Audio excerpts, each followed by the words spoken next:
নমস্কার বন্ধুরা, কেমন আছো তোমরা সবাই? আশা করি ভালোই আছো। আমরাও না খুব ভালো আছি। আর দেখো আমি কিন্তু এখন জ্যাকেট পরে শাড়ি পরে রেডি হয়ে গেছি।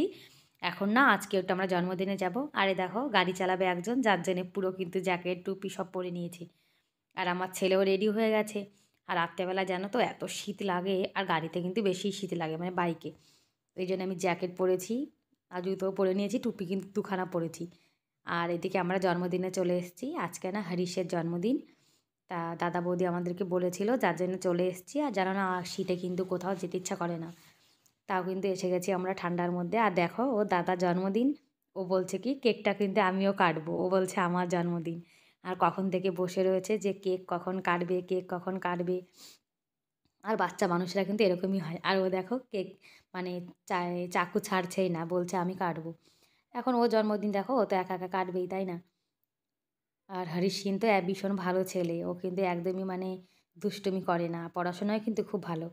এখন ওর বাবাও চলে এসছে, ওর বাবাও একটু ওকে কেক খাওয়াবে। আর আমরাও কিন্তু সবাই পাশে দিয়ে দাঁড়িয়ে রয়েছি, হ্যাপি বার্থডে বলছি, সবাই ভিডিও বানাচ্ছি। আর দেখো ওর গালে কেক লাগিয়ে দিয়েছে। এ ঠান্ডায় কেক লাগালে কিন্তু খুবই শীত লাগে। আর এদিকে দেখো এই একটা লোক চলে এসছে, এটা আমরা আগে যে বাড়িতে ভাড়া থাকতাম সেই আঙ্কেলের ছেলে এটা। আর কেকটা কিন্তু চকলেট কেক, আর খুব টেস্টি ছিল। আর পাশে কিন্তু গোপাল সোনাও বসে রয়েছে। আর বাচ্চারা কিন্তু এই দিনটার জন্য অনেক দিন থেকে বসে থাকে, যে কবে আমাদের জন্মদিন হবে, আমরা কেক কাটবো, একটা খুব আনন্দ আনন্দ ভাব থাকে। আর আমরা যখন ছোট ছিলাম তখন তো আমাদের কোনো জন্মদিনই হতো না, তখন কিন্তু জন্মদিনে অত চল ছিল না, তাই না?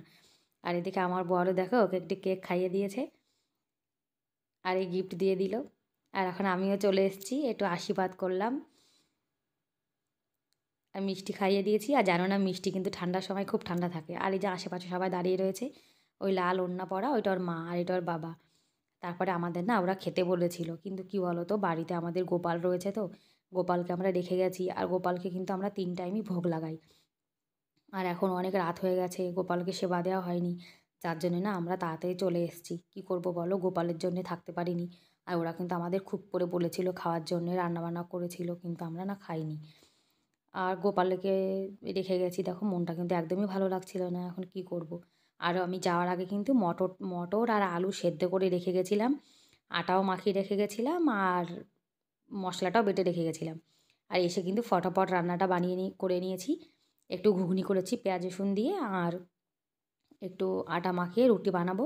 মানে আটা মাখানো ছিল, এখন রুটিটা শুধু বানিয়ে নেব। আর দেখবে সব জিনিস যদি আগে থেকে রেডি করা থাকে, রান্না করতে কিন্তু একদমই সময় লাগে না, তাড়াতাড়ি রান্নাবান্না হয়ে যায়। আর জন্মদিনে যাব, যার জন্য কিন্তু আগের থেকে আমি তৈরি করে রেখেছিলাম, মানে সব কিছু রেডি করে রেখেছিলাম। এসে ফটাফট বানিয়ে নিয়েছি। আর এই বেলনাটা যখন আমার এরকম ভেজা থাকে না, এই পিঁড়িটা, তখন আমি এরকম গ্যাসের পর একটু সেঁকে নিই। গ্যাসের পরে দেখবে এরকমই সেঁকে নিলে তাড়াতাড়ি কিন্তু শুকিয়ে যায়।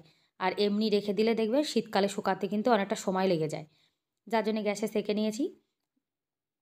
আর এদিকে আটা মাখিয়ে রেখেছিলাম, সেটা এখন বানিয়ে নেব রুটি। আর আমার বর বলছে কি বেশি না ওনার খিদে নেই, কেন শীতকালে দেখবে লেট করে খেলে না রাত্রিরে কিন্তু একদমই খিদে পায় না।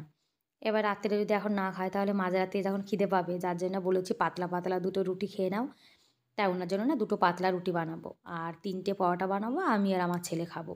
আর আমার না ঘুগনি দিয়ে পরোটা খেতে কিন্তু খুব ভালো লাগে। আর আমার ছেলে না অনেক দিন থেকে বলছে মামা ঘুগনি বানাও, ঘুগনি বানাও। তা আমি না ঘুগনির মটরটা না ভেজাতে ভুলে গেছিলাম, যার জন্য সকালে ভিজিয়ে রেখেছিলাম একটু গরম জল দিয়ে, আর দুপুরে একটু গরম জল দিয়েছিলাম। আর জানো তো যদি ঘুগনির মটর আমরা ভেজাতে ভুলে যাই, আর গরম জলে 3-4 ঘন্টা ভিজিয়ে রাখা যায়, তাহলে দেখবে মটরটা কিন্তু খুব তাড়াতাড়ি মানে নরম হয়ে যায়। আর এমনি ঠান্ডা জলে শীতকালে দেখবে একদমই কিন্তু মটরটা মানে নরম হতে চায় না, যার জন্য জল পাল্টে পাল্টে দিয়েছিলাম, তাড়াতাড়ি কিন্তু মটরটা সুন্দর নরম হয়ে গেছিলো। আর আজকে না একটু তেল দিয়ে পরোটা বানাবো।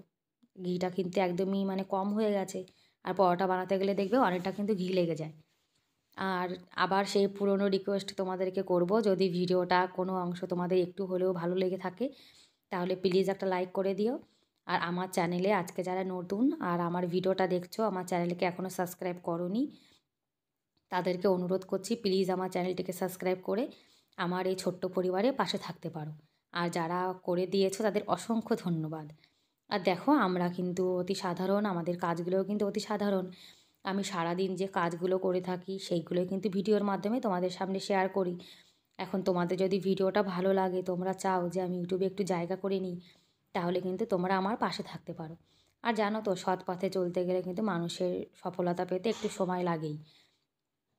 আর ইউটিউবে আসাটা কিন্তু একদমই আমার পয়সা কামানোর জন্য না, জাস্ট অনেক দিন থেকে মনের ইচ্ছা ছিল, একটা খুব শখ ছিল যে আমি একটু ইউটিউবে ভিডিও বানাবো, সবাই আমাকে জানবে, আমার নামে আমাকে চিনবে। সেই জন্যেই না, একদম মানে শখবশত বলে যাকে, সেটা। এটা না যে ইউটিউব দিয়ে আমি পয়সা কামাবো, আমার সংসার চলবে, এটা কিন্তু একদমই না। আর যদি সেরকম পয়সা কামানোর কোনো মনের ইচ্ছা থাকতো, তাহলে তো আমি অন্য কোনো কাজ করতাম। আর অন্য কোনো কাজে দেখবে অনেক তাড়াতাড়ি কিন্তু পয়সা কামানো যায়।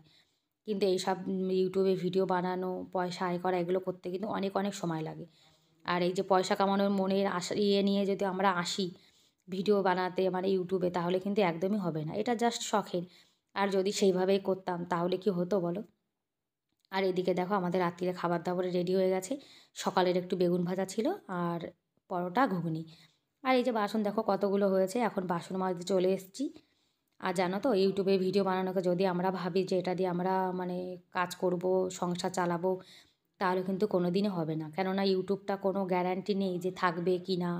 ইউটিউব যদি কখনো টিকটকের মতো বন্ধ হয়ে যায়, তখন কি করে হবে বলো? এটা জাস্ট আমাদের মনের একটা ইচ্ছা, একটা শখ।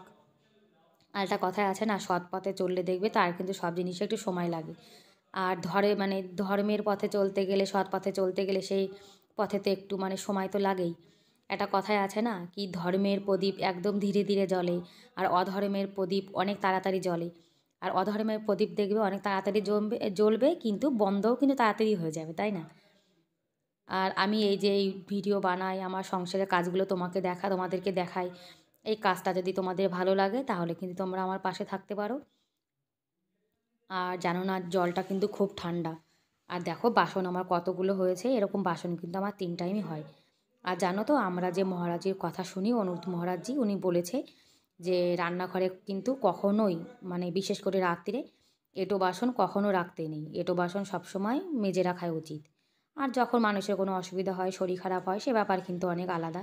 আর আমি জানো তো, বিয়ের পর থেকে যখনই আমি সংসার জীবনে এসেছি, তখন থেকেই কিন্তু রাত্রিরে আমি বাসনটা মেজে রাখারই চেষ্টা করি।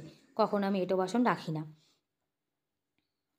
আর এঁটো বাসন রাখতে আমার ইচ্ছাও করে না। আর দেখবে রাত্রিরে যদি আমরা এঁটো বাসনটা মেজে রাখি আর রান্নাঘরটা পরিষ্কার করে রাখি, তাহলে সকালে উঠে দেখবে রান্নাবান্না করতেও কিন্তু মন চায়। আর এই শীতকালে উঠে যদি এক গাদা এঁটো বাসন দেখি রান্নাঘরটা এলোমেলো থাকে, তখন দেখবে একদমই কিন্তু নিজের মনটা ভালো লাগে না। আর দেখো রাত্রিরে যে সবজি একটু ভাত রয়ে গেছে না, দুপুরে কটা ভাত ছিল আর একটু সবজি ছিল দুপুরে, সেটা না এখন ফ্রিজে রেখে দিচ্ছি, কালকে সকালে গরম করে খেয়ে নেব। আর ফ্রিজে লাইটটা তো খারাপ হয়ে গেছিলো, আমার বর আবার বাজার থেকে নিয়ে এসে না লাগিয়ে দিয়েছে। আর দেখবে ফ্রিজে লাইট না থাকলে ফ্রিজটা কিন্তু একদমই অন্ধকার থাকে, কিছুই দেখা যায় না। আর গ্যাস ওভেনটা দেখো আমি পরিষ্কার করে রেখে দেবো। আর রাত্রে কিন্তু আমি রান্নাঘর পরিষ্কার করে বাসন ধুয়ে পরিষ্কার করে সব কিছু রেখে দিই, তাহলে কী হয় জানো, সকালে উঠে রান্না করতেও দেখবে মন চায়। আর সকালে উঠে এলোমেলো রান্নাঘর কিন্তু আমার একদমই ভালো লাগে না।